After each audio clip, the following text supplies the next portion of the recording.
কাঁঠাল পাকে না কেন? কালকে এত কষ্ট করে কাঁঠাল পেরে এনেছি সাফি ভাইয়ের বাসা থেকে, কিন্তু কাঁঠাল পাকে না। যাই হোক, আজকে সকালবেলা এই দুইটা এনেছি। যাই হোক, এমত অবস্থায় এই কাঁঠালটাকে আমরা খাওয়ার উপযোগী করার জন্য কারি রান্না করা হবে। কারি রান্না করা হবে।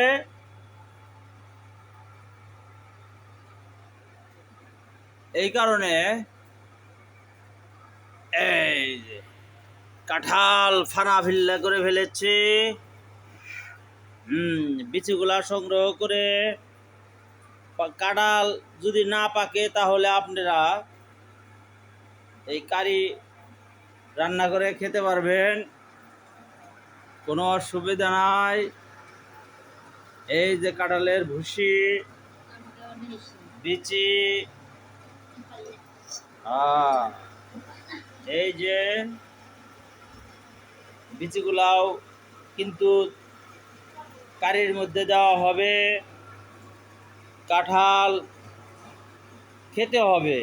বাড়িতে মেহমান এসেছে, পাকা কাঁঠাল খাওয়াতে পারছি না বিদায়ী আমরা কাঁঠাল দিয়ে কারি রান্না করা হবে। এই কারিটা গোস্ত দিয়ে, গরুর গোস্ত, শক্ত গরুর গোস্ত দিয়ে এই কারি রান্না করা হবে। আপনাদের দেখাবো। এই যে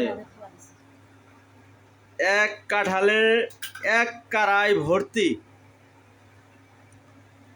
সহজ মশলা সব কিছু দিচ্ছে। ইনশাল্লাহ অনেক সুস্বাদু হবে, পেট ভর্তি করে খাওয়া যাবে।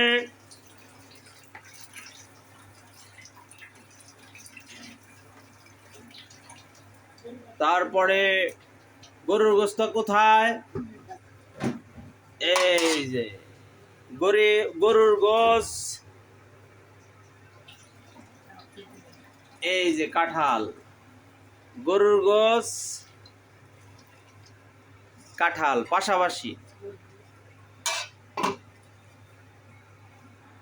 এই যে মুরগি কিন্তু আছে।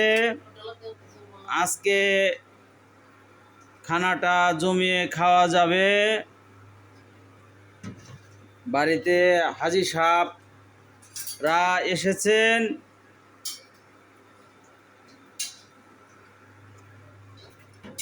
কোনো সমস্যা নাই। এটা কি? এই যে আলু ভর্তাও আছে। এমত অবস্থায় বিগ বস ভিডিও থেকে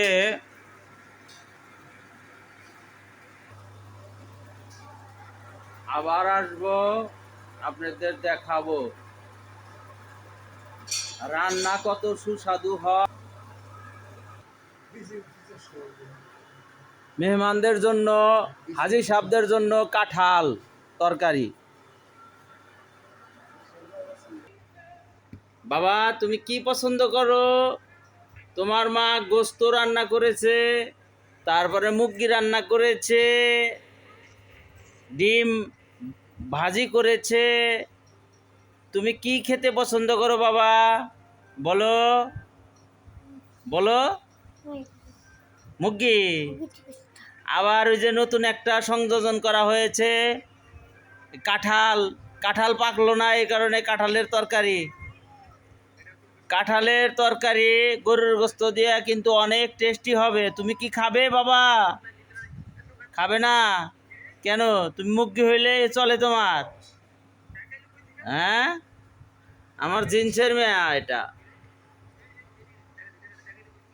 মোবাইল পাইলে ওর কোনো জ্বালা যন্ত্রণা কিচ্ছু থাকে না, খাওয়ার কথা ভুলে যায়।